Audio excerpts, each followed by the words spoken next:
किराए पर चाहिए और कमरे की मुझे सख्त ज़रूरत है। अब बबीता उससे कहती है कि मेरे घर पर 2 कमरे किराए पर हैं। चलो मैं आपको दिखा देती हूँ, अगर आपको पसंद आएगा तो आप ले लेना। अब बबीता उसको दोनों कमरे दिखाती है तो उनमें से एक कमरा पसंद आ जाता है और बबीता से कहता है कि मुझे यही कमरा किराए पर चाहिए। अब टॉम बबीता से वह कमरा किराए पर ले लेता है और वहां पर रहने लगता है। उसको रहते रहते लगभग 5 दिन का समय गुजर जाता है। एक दिन बबीता सोचती है कि क्यों ना इस लड़के से 1 महीने का एडवांस किराया लिया जाए। फिर वह उठती है और इसके कमरे की ओर जाने लगती। वह जब देखती है कि इसका कमरे का जो दरवाजा है वह अंदर से बंद है, वह सोचती है कि क्यों ना खिड़की से इसको बोल दिया जाए।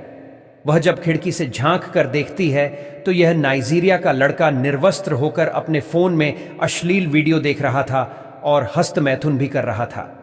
बबीता जब उसके काले और बड़े प्राइवेट पार्ट को देखती हैं तो दंग रह जाती है।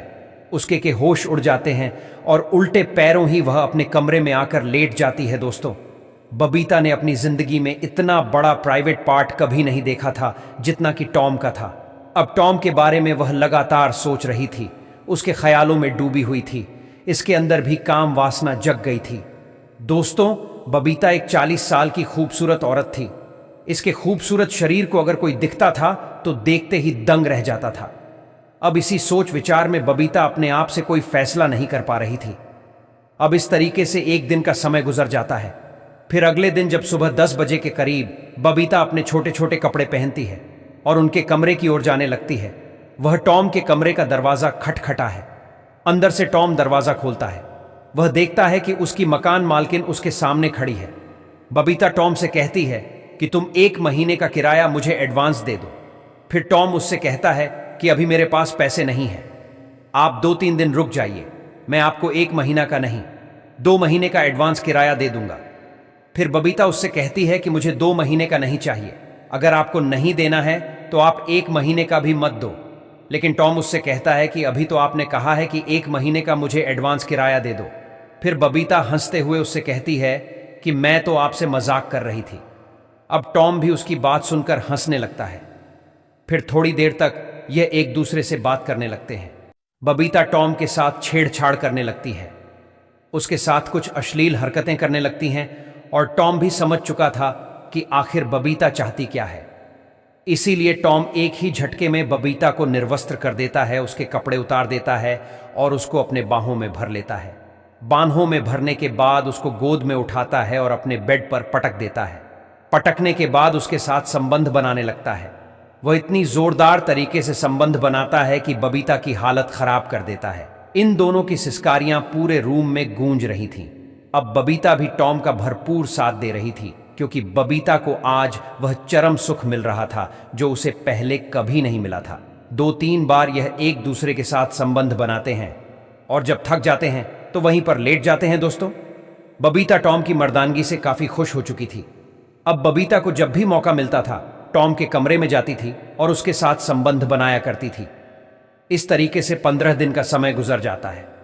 15 दिन के बाद अंजलि घर पर आ जाती है और अपनी मां के साथ रहने लगती है। दोस्तों, एक दिन रात के 11 बजे के करीब अंजलि अपनी मां के पास सो रही थी। तभी अचानक बबीता उठती है और दबे पैरों टॉम के कमरे में चली जाती है। लेकिन थोड़ी देर के बाद अंजलि का फोन बज जाता है। अंजलि हड़बड़ा के उठ जाती है और अपनी मां को अपने पास नापाक आकर वह सोचने लगती है कि इतनी रात को मेरी मां कहां जा सकती है।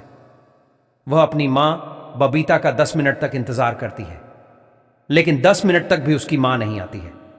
फिर वह कमरे से बाहर निकलती है और इधर उधर देखने लगती है। वह अपनी मां को तलाश करते करते टॉम के कमरे की ओर चली जाती है। वह जब टॉम के कमरे के पास पहुंचती है तो उसके कमरे के अंदर से कुछ आवाजें आ रही थीं। अब अंजलि समझ चुकी थी कि अंदर ही कुछ गड़बड़ है। तभी वह तुरंत टॉम के कमरे का दरवाजा खोलती है और अपनी मां को टॉम के साथ आपत्तिजनक स्थिति में देख लेती है। वह टॉम को भी बुरा भला सुनाती है और अपनी मां से कहती है कि मैंने सोचा नहीं था कि तुम इस हद तक गिर जाओगी और इस तरीके का गंदा काम करोगी। अब बबीता अपने कपड़े पहनती है और अपनी बेटी अंजलि को समझाने की कोशिश करती है कि बेटा, तुम इसके बारे में किसी को मत बताना, लेकिन अंजलि मानती नहीं है और अपनी मां से झगड़ा करने लगती है। दोस्तों, बताकर अपनी बेटी अंजलि से झगड़ा इतना बढ़ जाता है कि वह उसको मारने पीटने लगती है। अब अंजलि को काफी गुस्सा आ जाता है और तुरंत ही वह कमरे से बाहर निकलती है और एक नजदीकी पुलिस स्टेशन पहुंचती है और अपनी मां के खिलाफ और टॉम के खिलाफ रिपोर्ट दर्ज करवा देती है। अब थोड़ी देर के बाद पुलिस उनके घर पर आती है और टॉम को गिरफ्तार करती है और अंजलि की मां बबीता को भी गिरफ्तार करके थाने लेकर पहुंच जाती है।